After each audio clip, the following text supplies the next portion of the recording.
Hey, you're back with Joanna Michelle. We're talking about what's good, and we're actually here with one of my good friends and artists, Cam. He's going to tell you more about his music. How's it going, folks? My name's Cameron Mason, aka U.T.I.C.A, undeniably the illest cat around. I am a recording artist out here in Denver, Colorado. I've been recording music for about 18 years now. Have been rapping in general for about that time as well. Just released a new project in July called Ill, and just super excited about that making its rounds, and also, you know, releasing some new music in the future. Yeah, in the near future, right? Yes. Because you're working on some stuff now, which is great. Our main focus on this channel is to help promote any musicians that have been in the game as long as you, but also new artists. So I'm excited to have you on this episode. Tell us about, though, how things have kind of changed since the pandemic with your creative process. Definitely the pandemic has changed a lot for everybody, including myself. But I guess the one silver lining is that it did slow everything down for me to be able to release this new project. One thing I have noticed, though, with the newer music I'm recording is that I've kind of strayed away from like the turn up aspect of what I do, and have really tried to focus more on the conscious, you know, and trying to send more of a message with my music, just given these times that we're in. Yeah, definitely, which is a trend that we're seeing with music and the arts in general, because a lot of us are turning to the arts right now to cope with what's happening, and that's been something positive that's come from this. So we're seeing, you know, people getting back into painting, and the music is starting to ramp back up, and we have so many more platforms now that people are starting to get their music out on. So tell us a little bit more about where all people can find your music. Yeah, definitely. So you can find my music basically anywhere that you prefer to stream your music. Luckily, I'm with a publishing distribution, you know, platform that allows me to literally span the globe. So literally my music can be found anywhere. So yeah, and I just recently found out anywhere means literally anywhere. It's like internet radio, Spotify, SoundCloud. Yeah. We were talking a little bit more about SoundCloud, Amazon, Google. So you're everywhere, and even on social media platforms. So tell us where else people can follow you. Yeah, so you can follow me anywhere on social media at U.T.I.C.A_SME. Literally, even Facebook and Instagram and all the TikTok, Twitch, they all have their own streaming services that artists can, you know, get royalties and or, you know, their songs are accounted for actually being played on those services. So it's definitely a great time to be an independent artist. You pretty much can run your own business, you know, and brand yourself these days. There's not really much need for a major label unless you're really trying to get yourself out there commercially. You know, we don't have the ability to go to concerts and things like that right now. So it's definitely key that you mentioned the streaming platforms as well, like Twitch, which also has been huge for independent musicians as well. I was at one of your performances last year, and it was so hype. Like, definitely if hip hop, R&B is your thing, U.T.I.C.A's your guy. Definitely check him out on whatever platform works best for you. Follow him on social media. And thank you so much for joining us on this segment. And thank you so much for releasing your music coming up. It's going to be important because all of us are kind of leaning on our musicians right now. Yeah. That's a part of my self-care regimen, is making sure that I, you know, can decompress with my favorite music. It definitely helps me. It's therapeutic, so I'm sure that others feel the same. Yeah, I mean, literally that's what's been getting me through this time. I'm realizing that now more than ever, how much music plays off of my mood and is able to help me get through certain times in my life. And to be able to actually create it is a blessing in itself as well. So, you know, even if I wasn't able to get on all these streaming platforms or even put myself out there into the public, music has always been an outlet for me. So regardless, you know, it's I encourage anybody who has a creative side to them to express that as much as possible. Definitely, definitely. Well, we'll see you again here on What's Good with Joanna Michelle with more artists, more entrepreneurs.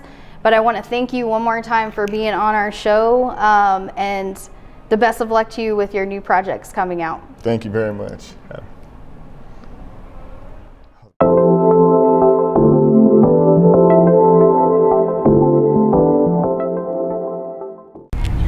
Thanks for joining us on another episode of What's Good with Joanna Michelle. I'm here with a very special guest, one of my really good friends, Betz. Usually we do entrepreneurs and businesses. I have featured musicians and singer-songwriters. Today we're featuring, he's a painter. So he's going to tell us more about how long he's been painting and what's his inspiration. So Aaron, tell us about what your inspiration is for your paintings. So a few years ago, I started painting, but about 8 years ago, I started working with nonprofits, and particularly those that focus on feeding the homeless and the hungry, those marginalized groups. So when I started painting, people began asking me, like, would you want money? Would you sell your paintings? And because I was so big into volunteering for nonprofits, I would ask for donations to those nonprofits in exchanges for the paintings. And then as more people found out about it, it just kept growing. And so it began just kind of a great way to get little donations and raise money for the nonprofits. First, it started with ones that I was working with, and then eventually people would ask me, like, just pick one, and I couldn't, so I would have them pick one, and then eventually it kind of becomes like you can just kind of put one in a hat and draw from one. Is there maybe ritual you do that gets you in the creative mood?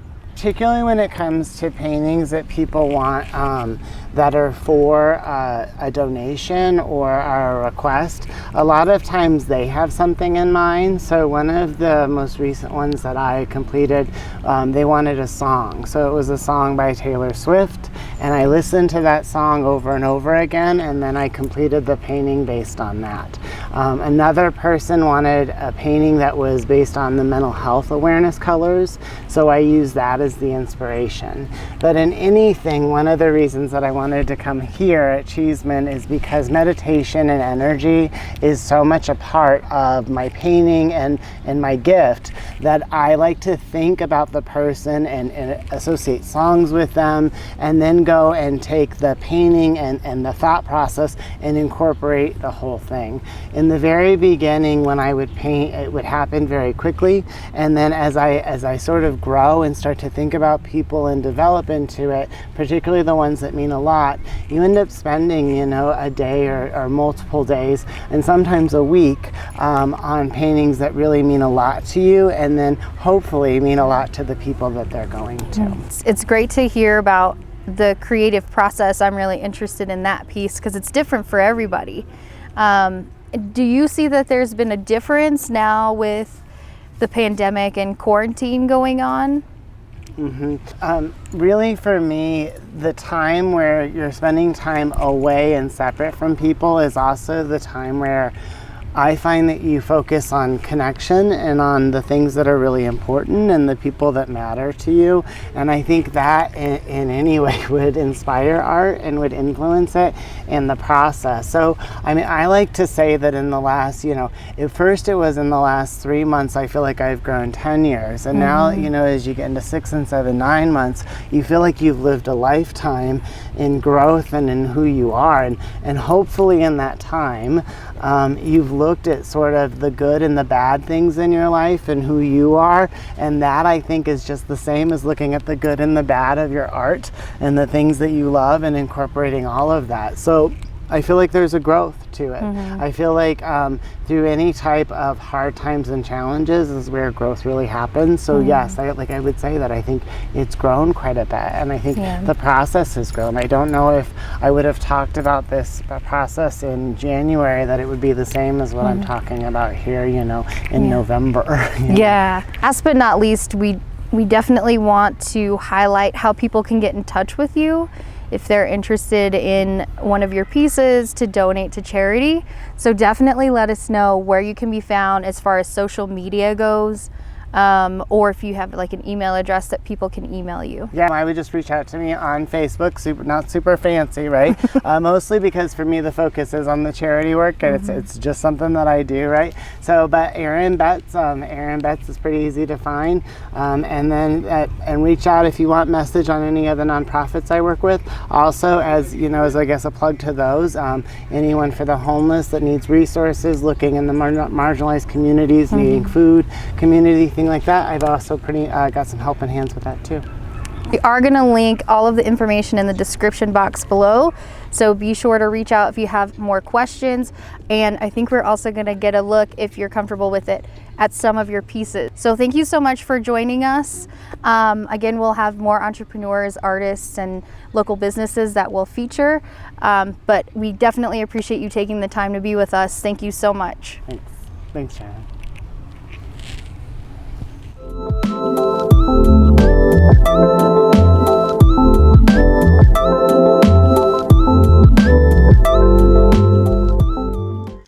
Hey guys, thanks for tuning in. We actually got a 2-for-1 interview on this episode. My friend Cam, aka U.T.I.C.A, actually ended up getting a little bit of a reverse interview with me. He was just asking me some questions, so we hope you enjoy this little behind the scenes look of kind of our story as what's good with Joanna Michelle, how we came about, what the concept is. Comment below if you have suggestions on what artists and businesses to feature in the future. Thanks so much. Yep, they're both on. Test. Check. Cool. I guess check. I'm not gonna be doing this like, so yeah, my name's Cameron Mason. He's like talking down. So, yeah, you know, we have this I know about one guy, U.T.I.C.A, he's a Undeniably, fitness this trainer, guy. and he was like, so, I was like, dude. I'm sure that the process has like been really fun and stuff like that, just as much as like the finished products. And yes, and like you're saying, it's just had so much time to be able to like fine tune and figure out what our style is that we want to convey. And ultimately, the base of everything is we want to make sure that foremost it's the promotion of who we're interviewing, you know, like definitely get the community to come out and support, or not coming out and support rather, but we're also talking about how things have changed. So we're gonna ask a few questions about that too, like how long you've been in the game, like how long you've been actually performing, your latest release. So we're gonna talk about all of that. That's perfect. Yeah, we get it all knocked out. How long have you been like planning this, or how long has it been So I've actually been planning to do this for about 1.5 years, and I started to get serious about it after I earned my master's degree this year. That's what's up. Because I know what to do to set it up as a business, and that's what I've always wanted to do with a project like this, rather than coming in like a hobby and then you have to convert it to becoming a business. I was like, no, I want the LLC now, I want the tax ID now, like I want to start it as a business, that way we can just run with it. And it's been a huge learning experience, and it's definitely a grind. Like people think, oh, you're on YouTube, okay, cool, but not for me. Like for me, it's like I want to promote these businesses, I want to bring everyone together in the small business community, I want artists to come together. Like that's really what this is more about. It's less about me, it's more about what we're actually doing for the community. So here we are, and then the pandemics, happen, and for a second I was like, now is the pinnacle time. Like in March is when I started to buy the equipment and research like what all we wanted to have involved. We looked at huge like camcorders and stuff, and I was like, I still want I don't want it to be all professional, like this is a vlogging camera. So it has multiple uses to it. I didn't want to go all out and put myself in another hole of debt. I already have school debt. So I was like, let me look at what's the most practical. Yeah, so. Because it's like you said, it's progression. So eventually, when things, when the time is right, you'll be able to upgrade and do everything that you want to do. So yeah, definitely. That's what's up. So finally, we appreciate having you here. Oh shit! Thank you. Because we've been for trying to hook up working with, me. yeah, well, thanks for working with me. We got a lot of crazy stuff happen there. Y'all boys are salty, washed up and senseless. I be at the home base swinging for the fences. Oh, and did I mention?